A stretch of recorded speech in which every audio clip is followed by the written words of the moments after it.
isang linggong operasyon mula Abril 19 hanggang 25, 2025. Ang pinaigting na operasyon ay bilang pagtalima na rin sa atas ni PNP Chief General Romel Francisco Marbil na linisin sa illegal na droga ang bansa, partikular na ang mga lalawigan.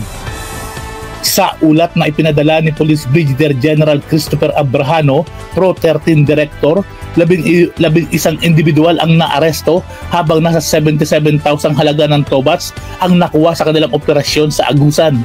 10 katao naman at 108,000 na tobats naman ang nakumpiska sa Surigao. 5 individual naman ang natimbog habang nasa 242,000 naman na tobats ang nakuha sa Butuan City. Isang bypass operation din ang ikinasa ng PNP Drug Enforcement Group Region 13 na ikinaaresto ng 4 na suspect at nakuha sa operasyon ang 35 gramo ng tobats na may halagang 238,000 pesos.